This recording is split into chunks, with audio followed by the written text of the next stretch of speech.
آفرینش کے اولین روز آسمان کا زمیں کو ملامت کرنا زندگی کا اقتضا ہے لذت غیب و حضور، اس لیے پیدا کیا اس نے جہان نظر و دور، یوں کیا تارے نفس کو توڑ کر خود سے جدا، ہو گیا آغاز حیرت خانہ ایام کا۔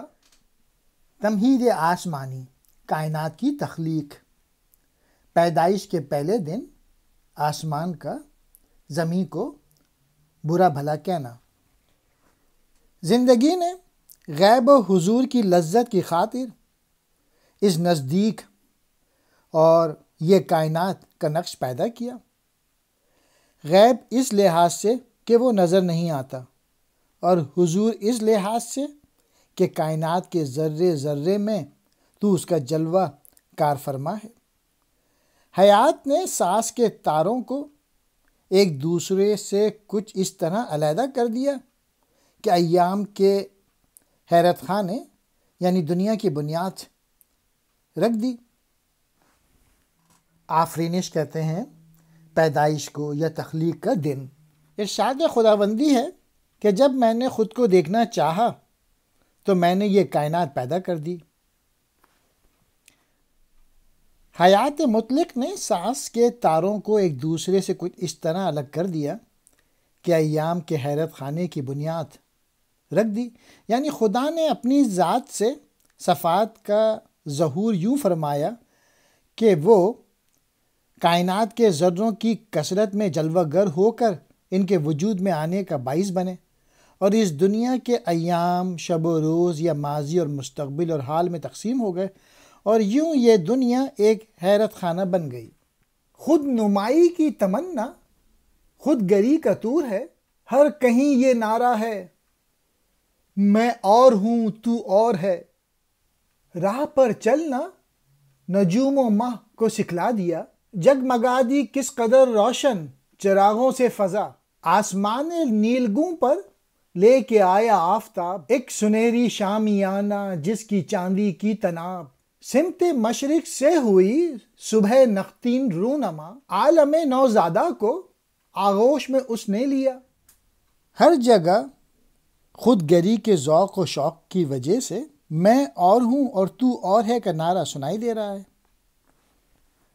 قدرت نے چاند اور ستاروں کو چلنا سکھایا اور یوں سینکڑوں چراغ روشن کر دیے۔ چاند اور ستاروں کے لیے چراغ کا استعارہ استعمال کیا گیا ہے۔ نیلے آسمان پر سورج نے سونے کے تاروں سے بنایا ہوا سنہری خیمہ نصب کیا، جس کی رسیاں چاندنی کی سفید تھیں۔ رسیوں سے مراد سورج کی کرنیں ہیں۔ افق سے صبح نے سر نکالا اور نئے تخلیق شدہ جہاں کو اپنی آغوش میں لے لیا، یعنی طلوع و غروب اور صبح و شام کا سلسلہ شروع ہو گیا۔ آدم کی دنیا اس وقت صرف مٹی کا ایک گھر تھا، اس کا بیاباں صحرا بغیر کسی کارواں کے تھا، یعنی دنیا میں زندگی کی کوئی رونق نہ تھی۔ خود گری کہتے ہیں اپنی شخصیت یا انفرادیت کو قائم رکھنے کا جذبہ۔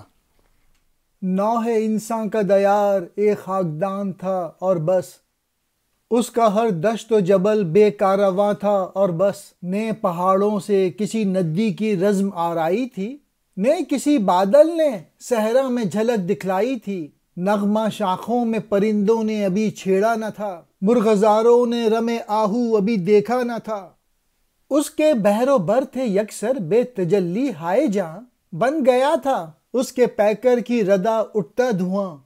آدمی کی دنیا اس وقت صرف مٹی کا ایک گھر تھا، اس کا صحرا بغیر کسی کارواں کا تھا، یعنی دنیا میں زندگی کی کوئی رونق نہ تھی، نہ کسی پہاڑ سے کوئی ندی نکل رہی تھی اور نہ کسی صحرا میں کوئی بادل ٹکڑے ٹکڑے ہو کر گردش کر رہے تھے، نہ شاخوں پر پرندے چہچہا رہے تھے اور نہ سبزہ زار میں ہرن بھاگ دوڑ کر رہے تھے۔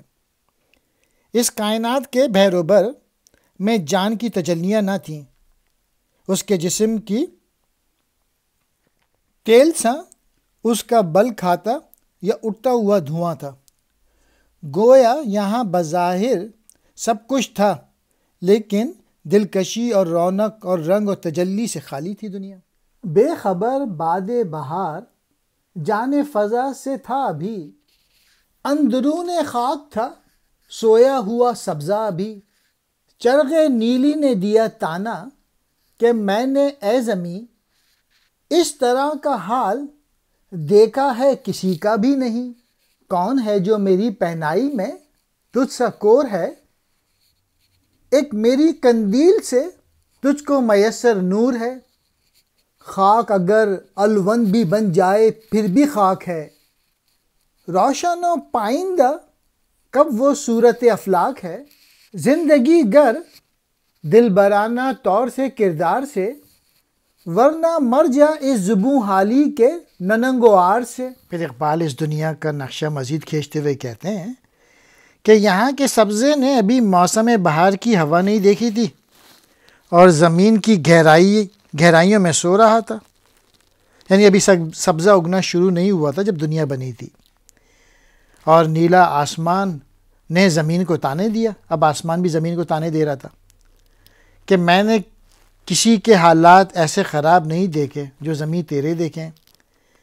اور پھر اپنے متعلق آسمان کہتا ہے میری فضا کی وسعتوں میں تیرے جیسا اندھا کہاں ہے، میرے قندیل یعنی سورج چاند وغیرہ کے بغیر تیرے پاس روشنی کہاں ہے۔ مٹی اگر الوند پہاڑ بن جائے تو بھی وہ مٹی ہی رہتی ہے، وہ کبھی آسمانوں کی طرح روشن نہیں ہو سکتی۔ گویا مٹی تو اڑتی اور بکھرتی رہتی ہے جبکہ آسمان اپنی جگہ پہ برقرار رہے۔ اے زمیں تو یا تو دلبری کے ساز و ساما یعنی انداز سے زندگی بسر کر، یا پھر اپنے کمتر ہونے کی شرم میں مر جا۔ آسماں کا تانا سن کر تھی زمیں اندوگی، شرمسار و نا امید و دل گرفتہ و حزیں۔ ایسی تڑپی پیش حق بے نوری کے آزار سے، ایک ندائے دلکشا آئی فلک کے پار سے۔ زمین آسمان کی اس تانا زنی سے شرمسار ہو گئی اور مایوس اور بوجھل دل والی اور مزمحل ہو گئی۔ وہ خدا کی بارگاہ میں اپنی بے نوری کے در سے تڑپی۔ پھر آسمان کے اس پار سے یہ آواز آئی جو کہ اگلے شعروں میں ہے۔ اے امی اپنی امانت کی نہیں تجھ کو خبر، غم نہ ہرگز کر ضمیر اپنا ذرا دیکھ ایک نظر۔ زندگی کے شور سے ہے روز تابندہ تیرا، یہ نہیں وہ نور جو سمتوں میں ہے پھیلا ہوا۔ ہے سحر کی روشنی مرہون مہر داغدار، نور جہاں سے دور لیکن ہے غبار روزگار۔ نور جہاں بے راستہ رہتا ہے سرگرم سفر، چاند سورج کی شعاؤں سے ہے وہ سیار تر۔ نقش امید اپنی لوح جاں سے دھو ڈالا ہے کیا، نور جاں تو ہوگا تیری خاک ہی سے رونما۔ اے وہ امی کہ تو اپنی امانت سے بے خبر ہے، تو کوئی غم نہ کر ذرا اپنے ضمیر میں جھانک۔ گویا تجھ میں آدم آنے والا ہے جو ایک امانت ہے۔ تیرے زمیں کے دن زندگی کے ہنگامے سے روشن ہو جائیں گے، اور یہ اس نور سے روشن نہ ہوں گے جو تجھے اپنے اطراف میں نظر آ رہا ہے۔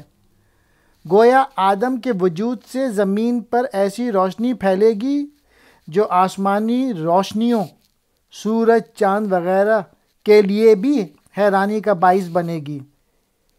یہ جو صبح کی روشنی ہے یہ تو داغدار سورج کی بنا پر ہے، جبکہ نور جاں زمانے کے گرد و غبار سے پاک ہے۔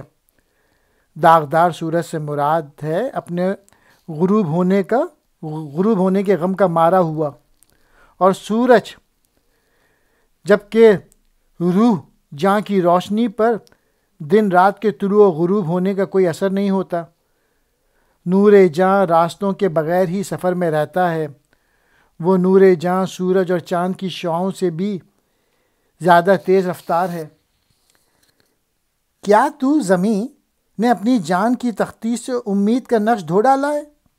نور جاں تیری مٹی ہی سے ظاہر ہوگا مطلب یہ کہ ناامید نہ ہو، تیری مٹی ہی سے آدم کا ظہور ہوگا۔ عقل آدم کی اسیری میں جہاں آ جائے گا، عشق کی شبخوں کی زد میں لامکاں آ جائے گا، فکر اس کی جاں لے گی راہ کو بے رہبر، آنکھ اس کی ہوگی جبرائیل سے بیدار تر، خاک ہوگا وہ مگر پرواز میں مثل ملک، ایک رباط کہنا اس کی راہ میں ہوگا فلک، آسماں کو یوں چبھے گی اس کی ہستی کی روش، جس طرح ہوں پرنیاں میں نو کے سوزن کی خلش۔ وہ آدم جس کی عقل جہاں پر شبخون مارے گی، جبکہ اس کا عشق لامکاں پر شبخون مارے گا۔ گویا انسان کی عقل اس جہاں کو فتح کرے گی، مسخر کرے گی، اور اس کا عشق آسمان سے ماورا یعنی جہاں کو بھی فتح کرے گا۔ اس آدم کا فکر کسی رہنما کے بغیر ہی راستہ جاننے والا ہوگا، اور اس کی آنکھ جبرائیل سے بھی زیادہ بیدار ہوگی۔ گویا صحیح منزل اور راستے سے اسے پوری آگاہی ہوگی، اور اس کی چشم بصیرت وہ کچھ دیکھے گی جو خدا کے مقرب فرشتوں کی آنکھ بھی نہ دیکھ سکتی۔ دوسرے لفظوں میں حضور اکرم صلی اللہ علیہ وآلہ وسلم کے واقع معراج کے حوالے سے آدم لامکاں میں اس مقام تک پہنچے گا جہاں جبرائیل کا بھی گزر نہیں۔ انسان ہے تو مٹی کا بنا ہوا یا مٹی سے تخلیق ہوا ہے، لیکن پرواز میں وہ فرشتے کی مانند ہے۔ آسماں اس کے راستے کی ایک پرانی سرائے ہے، مطلب یہ کہ اس کے آگے زمان و مکان کی کوئی حیثیت اور اہمیت نہیں، وہ آگے بڑھتا رہتا ہے۔